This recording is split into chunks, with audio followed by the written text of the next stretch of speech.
성탄 주일이 지난 오늘, 사랑하는 여러분, 아쉽게도 성탄 계절은 빨리 지나가고 맙니다. 요즘 쇼핑몰에 들려보신 분들 계신가요? 손들기가 좀 거북하기도 하죠.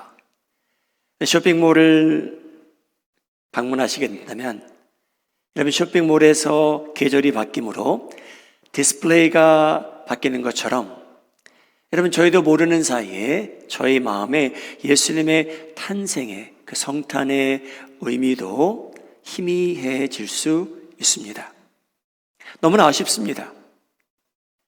성탄 계절은 지나가지만 우리 마음이 하는 장로교회 성도님들은 성탄의 의미와 성탄의 열매가 꾸준히 여러분 삶 속에 임하는 심정으로 오늘 말씀을 준비했습니다. 구세주 예수님은 구약에서 이미 예언되었던 분입니다.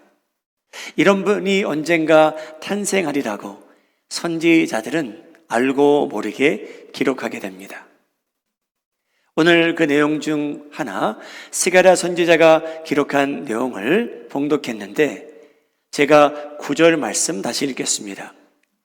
시온에 따라 크게 기뻐할지어다.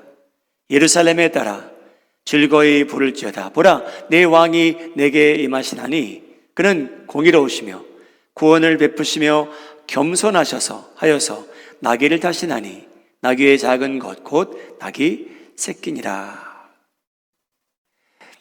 스가랴 선지자는 이 구세주가 탄생함으로 인해 기쁨이 임할 것이라 그렇게 예언하고 맙니다. 여러분, 실제로 예수라는 분이 탄생했기에 그로 인해서 사람들이 기뻐했을까요?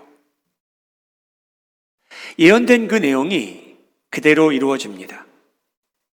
예수님께서 나귀 새끼를 타고 예루살렘에 입성하실 때 많은 사람들이 예수님을 환영합니다. 마태복음 21장 8절에 그 내용이 등장합니다. 무리의 대다수는 그들의 겉옷을 길에 펴고 다른 이들은 나뭇가지를 베어 길에 펴고 앞에서 가고 뒤에서 따르는 무리가 소리 높여 이르되 호산나 다윗의 자손이여 찬송하리로다. 주의 이름으로 오시는 이여 가장 높은 곳에서 호산나 하더라. 그 큰 무리가 예수님을 기뻐합니다. 그런데 여러분, 그 기쁨은 그 무리에게 오래 가지 못했습니다.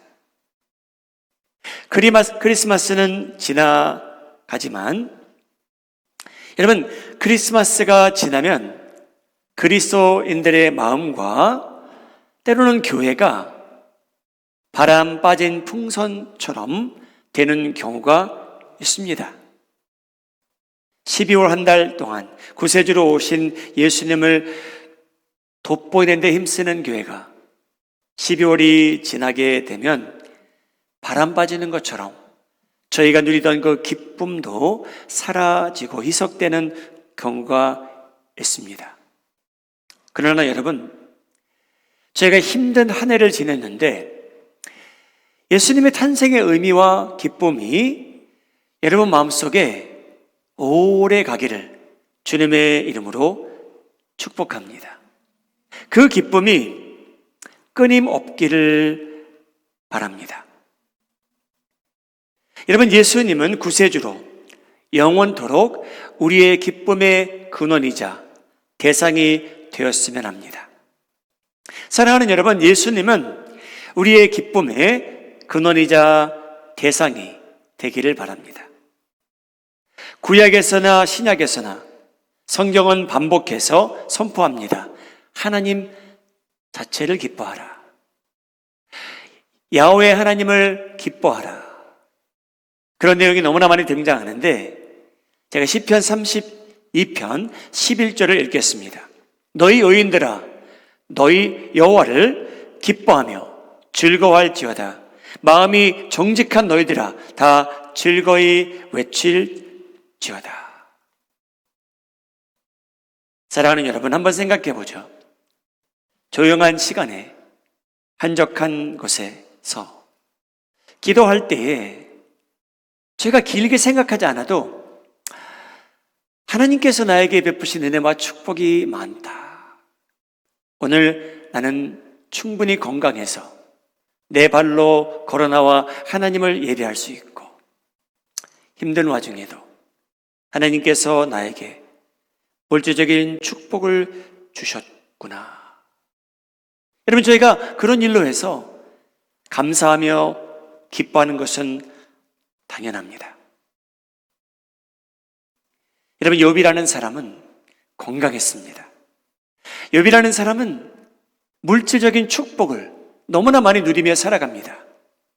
얼마나 많이 누리며 살아가냐면 자기 자녀들 하나하나씩 그대로 허물이 없는 짐승을 하나님께 바쳐가며 예배드리며 살아갑니다. 그 많은 것을 누렸습니다. 그런데 하나님께서 주셨던 그분께서 모든 걸 걷어가십니다. 여러분, 우리 기독교인으로 살아가는 저희들, 만일 저희의 기쁨의 근원과 대상이 하나님이 아니라면, 하나님께서 주실 때는 감사할 수 있지만 하나님께서 걷어가실 때는 어떻게 하시겠습니까? 사랑하는 여러분, 성탄 계절은 지나갑니다. 그런데 하나님께서 저희에게 주시는 그 기쁨은, 예수님이 근원이자 저희 기쁨이 대상이 된 것에 대해서는 변함이 없기를 예수님의 이름으로 소원합니다. 무엇을 누리기에, 건강이 있기에, 받았기에 저희는 조건적인 기쁨이 아닌 하나님 그 자체, 예수님 그분이야말로, 보혜사 성령님이야말로 저희의 기쁨의 근원이자 대상이 되었으면 합니다. 여러분, 도대체 예수님 자체를 기뻐하며 산다는 것은 무엇을 의미할까요? 그 사람을 만날 수 있다면 그 사람은 어떤 사람일까요? 저 사람은 하나님 자체를 기뻐하며 살아가더라. 어떻게 생겼습니까? 여러분, 그러한 사람이 성경에 나옵니다. 사도 바울이라는 사람인데요, 그는 예수님을 끊임없이 기뻐하며 살게 됩니다. 항상 그런 건 아니었지만 예수님을 만난 후에 최대한 하나님을 기뻐하며 살아갑니다. 그가 어떤 글을 남기냐면요, 저희가 말하는 그 신약 성경에 여러 편지로, 서신으로 남아 있습니다. 빌립보서만 예를 들겠습니다. 빌립보서 1장 20절, 결론만 먼저 말씀드리죠. 바울이라는 사람은 자기가 살아있음으로 인해 예수님께서 높임을 받으셨으면 한대요. 자기가 살아있기 때문에. 20절 말씀, 나의 간절한 기대와 소망을 따라 아무 일에든지 부끄러워하지 아니하고 지금도 전과 같이 온전히 담대하여 살든지 죽든지 내 몸에서 그리스도가 존귀하게 되게 하려 하나니. 자기가 살든지 죽든지 예수님만 높임을 받았으면 하는 그러한 심정을 갖고 삽니다.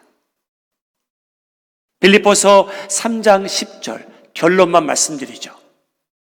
이 바울이라는 사람은 하나님의 은혜를 그렇게 많이 체험한 사람인데, 예수님을 직접 만난 사람인데 예수님을 더 알고 싶답니다. 예수님이 기쁨의 대상이 아니라면, 근원이 아니라면 이러한 말이 불가능합니다. 10절 말씀, 내가 그리스도와 그 부활의 권능과 그 고난의 참념을 알고자 하여 그의 죽으심을 본받아 살겠노라. 이렇게 살아갑니다. 여러분, 예수님을 기뻐하며 예수님이 기쁨의 근원이자 대상인 사람은 어떻게 살아갑니까? 4장 4절에 나옵니다. 주 안에서 항상 기뻐하라. 내가 다시 말하노니 기뻐하라. 여러분, 바울은 감옥에서 이 글을 씁니다. 그런데 여러분, 중요한 게 있어요. 왜 이 사람은 그 어둡고 냄새나고 더러운 감옥에 있는데 감옥서 밖에 있는 사람들에게 여러분 기뻐하십시오. 근데 여러분, 그 원리가 있어요. 그게 뭐냐면 4장 4절 다시 비춰주시죠. 바울이 뭐라고 얘기했냐면요, 주 안에서 기뻐하는 건 가능하다는 내용이에요. 주 안에서 항상 기뻐하라. 여러분, 저희가 오늘 인생의 기독교인의 숙제는 뭐냐면요, 저희가 주 안에 거하기 원한다는 겁니다. 불가능한 일처럼 들리지만 바울은 이것을 경험한 사람으로 저에게 글을 남깁니다. 나는 비록 감옥소에 있지만 내가 예수님 안에 살다 보니 사랑하는 여러분, 기쁨이 가능합니다 라고 그는 저희에게 말을 남깁니다. 여러분, 저희는 건강해야 기뻐할 수 있습니다. 몸이, 육신이 온전해야 됩니다. 물질도 넉넉해야 신체적으로 건강하고 많은 물질을 누릴 수 있을 때 저절로 하나님께 감사, 기쁨이 나타나겠죠. 그런데 여러분, 따지고 보면 이 글을 남긴 사람은 여러분 건강치도 못했어요. 저희가 바울을 만날 수 있었더라면 여러분, 그 사람은요, 첫째 눈이 어두웠고요, 여러분 그 사람을 저희가 만나볼 수 있었더라면 바울이 자기가 얘기해요. 사탄의 사자가 자기 육신을 그렇게 괴롭힌대요. 예수님, 예수님, 예수님 3번 기도했대요. 사탄의 사자를 저에게서 좀 제거해 주시면 안 됩니까? 3번이나 기도했다고 합니다. 여러분, 물질 건강함, 바울이라는 사람은 둘 다 없었어요. 그런데 바울이 발견한 비밀은 뭐냐면 주 안에 있으니 기쁨이 가능하대요. 그렇게 살아갈 수 있대요.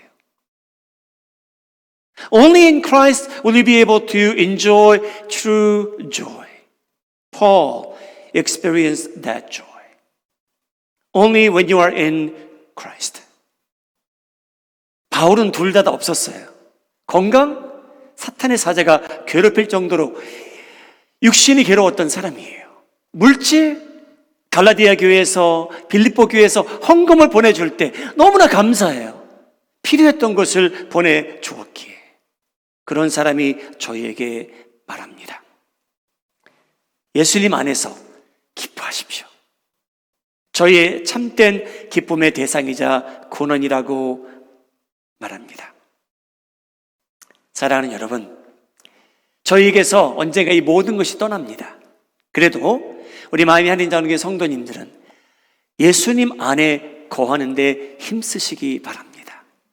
그 안에서는 기쁨이 가능하답니다. 여러분, 성탄절은 불과 2주면 다 지나갑니다. 그런데 여러분, 구원을 베푸시는 분은 오직 예수님밖에 없다는 것을 잊지 마시기 바랍니다. 여러분, 저희가 모인 이유는 이 예수님 안에, 이 예수라는 사람 안에 구원이 가능하다는 거예요. 하나님께서 거룩한 분이 계신데 죄를 용납할 수 없는 분이 계신데 그분이 독생자를 보내셔서 저희를 구원해 주시겠대요. 그 내용이 스가랴서 9장 9절에 나옵니다. 스가랴서 9장 9절. 시온에 따라 크게 기뻐할지어다. 예루살렘에 따라 즐거이 부를지어다. 보라, 내 왕이 내게 임하시나니 그는 공의로우시며 구원을 베푸시며 겸손하여 나귀를 타시나니 나귀의 작은 것 곧 나귀 새끼니라. 여러분, 메시아가 탄생하시는데 이분이 뭘 하실 거냐면요, 구원을 베푸시겠대요. 죄악에 빠진 인류를 대신하여 그러니까 희생양이 되고 예언되었던 그대로 구세주가 탄생하는데 여러분, 예수님 밖에는 없다는 내용입니다. 여러분, 세상은 이제 모든 것이 비교적입니다. 예수님이 유일하다고 보지 않습니다. 그 사람은 여러 종교의 한 지도자이지. 구세주라고 인정하는 사람은 하나님의 자녀들밖에 없습니다. 그래서 여러분, 놀라지 마시기 바랍니다. 하나님을 믿지 않는 사람들이 그렇게 행한다는 것에 대해서 놀라지 마시기 바랍니다. 여러분, 믿지 않는 세상은 예수라는 분이 절대적인 구세주라는 것 인정할 수도 없고요. 그 진리를 싫어하는 세력들과 사람들은 그 진리를 가면 갈수록, 세월이 흐르면 흐를수록 희석시키기 원하고 언젠가는 없애버리기 원합니다. 여러분들도 알다시피 이제 미국이란 이 나라도 크리스마스를 축하하며 기뻐하는 이때의 이 계절에 메리 크리스마스라고 인사하는 것이 불편해지고 어색해질 정도로 변했습니다. 그나마 백악관에 있는 대통령께서 거침없이 메리 크리스마스 인사하셔도 괜찮습니다 라고 했기에 여러분, 지난 4년 동안 메리 크리스마스 하는 게 대중에서 조금이나마 어색하지 않았지요. 그런데 여러분, 세상은 바뀌었습니다. 세상은 점점 절대적이고 유일한 예수님께서 구원자라는 것 알리고 싶지 않습니다. 그래서 교회는 그 진리를 선포합니다. 하나님께서 인류를 사랑하셔서 유대인뿐이 아닌 이방인들에게까지 이제 당신들도 하나님의 적으로 살 필요가 없습니다. 하나님께서 화평을 이루기 원하십니다. 저희가 거룩하신 하나님과 이제 화평을 누릴 수 있다고 말씀하십니다. 스가랴서 9장 10절, 내가 에브라임의 병거와 예루살렘의 말을 끊겠고 전쟁하는 활도 끊으리니 그가 메시아가 이방 사람에게 화평을 전할 것이요 그의 통치는 바다에서 바다까지 이르고 유브라데 강에서 땅끝까지 이르리라. 하나님께서 이방인들인 저희를 대상으로 화평을 이루기 원하십니다. 그런데 여러분, 이 진리를 이 사회는, 나라는, 세상은 점점 희석시켜가고 있습니다. 여러분 동네는 어떤지 모르겠어요. 제가 사는 동네는, 교회 사택에 있는 동네는 동네 이름이 쿠퍼시티입니다. 팬데믹이 지난 9개월 동안 모든 것을 침체시켜서 그런지 작년보다 더 화려하게 집을 장식한 이웃들이 많습니다. 여러분 동네는 어떻습니까? 저희 동네는 더 화려해졌어요. 어제 제 아들과 한 15분 되는 거리를 산보 나갔습니다. 동그라미죠, 그 동네가. 15분 동안 걸어 다니면서 빛으로, 산타클로스 할아버지로, 사슴으로 장식한 집이 꽤 있었습니다. 근데 여러분,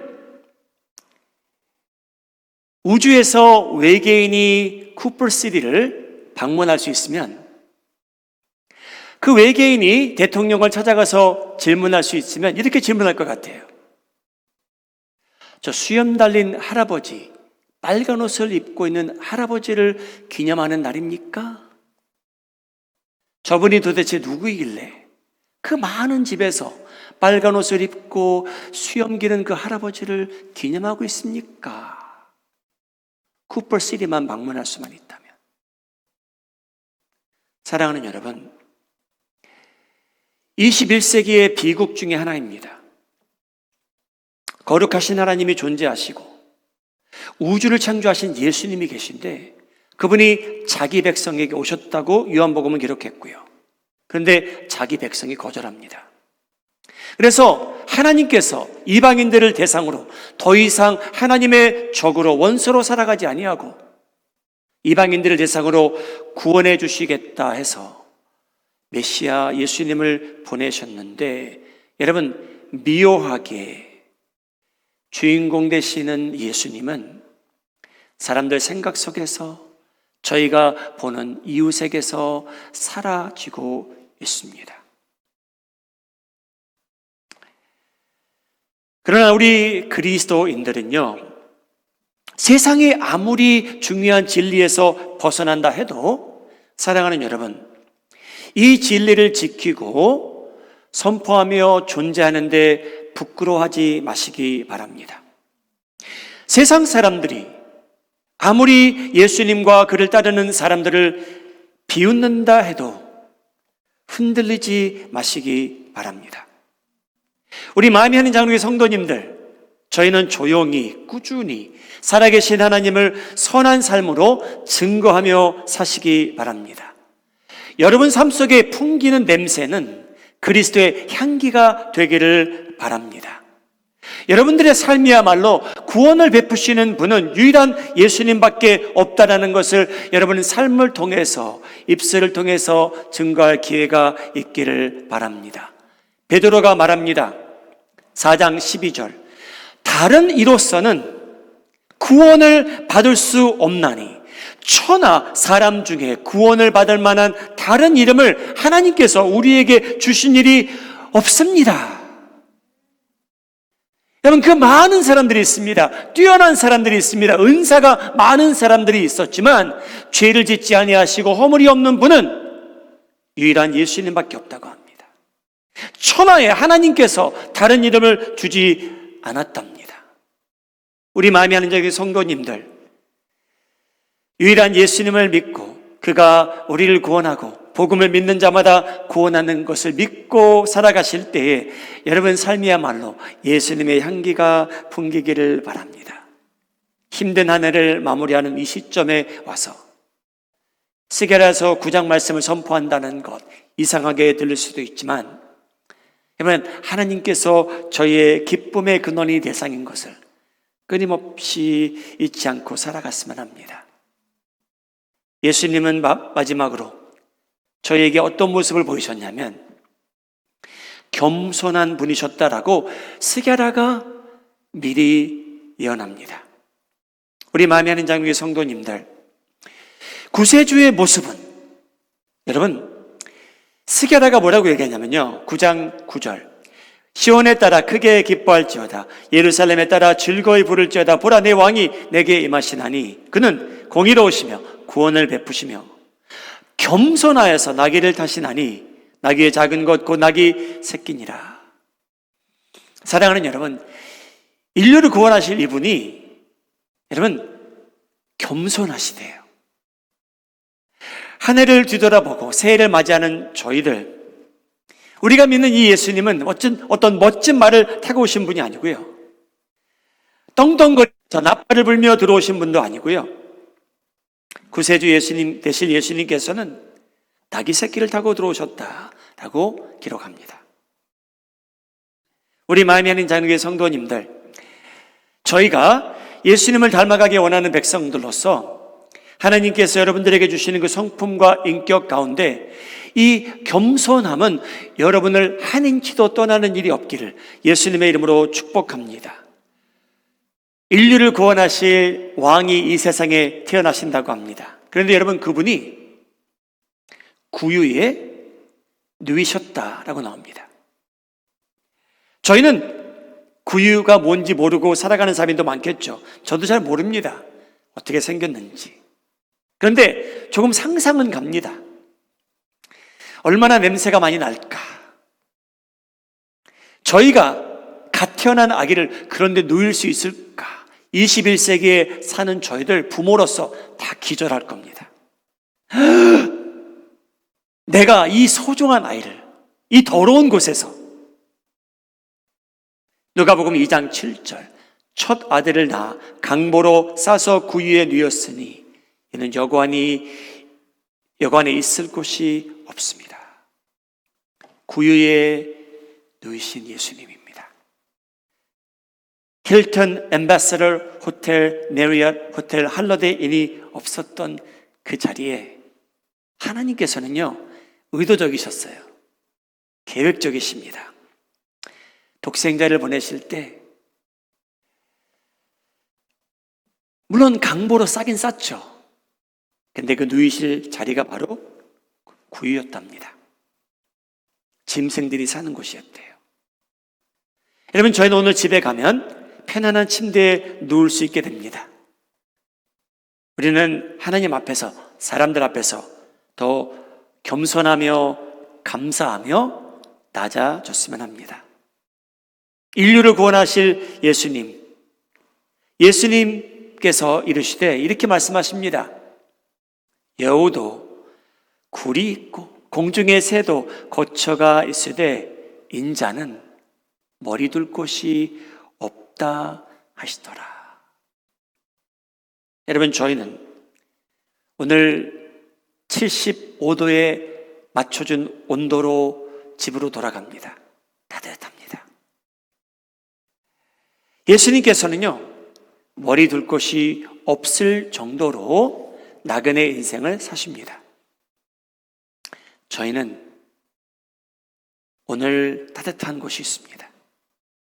왕으로 오신 예수님, 마가복음 10장에 예수님의 자신에 대해서 이렇게 말씀하십니다. 인자가 온 것은 목적이 있다고 합니다. 내가 왕으로 왔으니 섬김을 받으러 왔다라고 하지 아니하시고요, 섬김을 받으려 함이 아니라 도리어 섬기려 하고 자기 목숨을 많은 사람의 대속물로 주려 합니다. 여러분, 저희는 받는 게 더 기쁩니다. 저희는 집에 가면 다 요구하는 것이 더 익숙합니다. 나를 위해서 내가 얼마나 중요한 사람인지, 교회에 와서도 내가 얼마나 중요한 사람인지 요구할 수 있겠죠. 근데 여러분, 그렇게 살면 자신이 커지면 커질수록, 요구하면 요구할수록 여러분, 주변 사람들은 불행해집니다. 예수님은 정반대로 사셨어요. 예수님께서는 자신이 대속물이 되어 남들에게 주어지기 원했답니다. 그런 면에서는 예수님께서 자신의 중요성을 전혀 강조하지 않으셨어요. 그저 남들을 섬기는 데 기쁨이 있으셨던 육신을 입으신 분입니다. 사랑하는 여러분, 아쉽습니다. 크리스마스 계절이 너무나 빨리 지나가서 2020년도는 더더욱 힘들었습니다. 성탄절 예배에 어린아이들이 다 나와 하나님을 높여드리고 찬양하는 그런 시간이 없었기에. 그런데 여러분, 크리스마스 계절은 지나갈지라도 사랑하는 여러분, 스가랴가 말씀한 그대로 메시아 되는 예수님은 여러분들의 기쁨의 근원이자 대상으로 남아있기를 예수님의 이름으로 축복합니다. 그리고 저희는 오늘도 구원을 베푸시는 이 예수님만 모시며 살아가시고, 여러분, 한 해를 마무리하고 새해를 맞이하는 저희들 마음의 자세는 항상 겸손하여 여러분들이 있는 곳에 행복이 임했으면 합니다.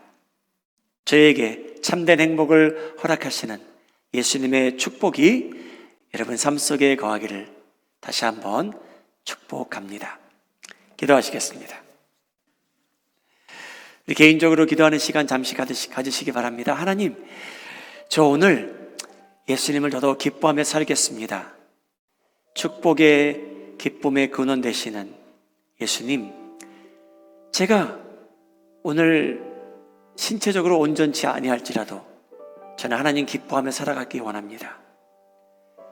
저에게 물질이 좀 부족할지라도 저는 예수님 기뻐하며 살겠습니다. 하나님, 원망하는 일 없게 해주시옵소서. 하나님, 세상은 바뀌었습니다. 점점 바뀌어갑니다. 예수님의 이름을 들을 수 없을 정도로 미국이 변했습니다. 이러한 나라 속에서 하나님, 저 예수님 부끄러워하는 일 없게 해주시옵소서. 주님, 오늘도 내일도 제가 겸손한 자세를 가지고 살아갈 수 있도록 도와주시옵소서. 기도하시기 바랍니다.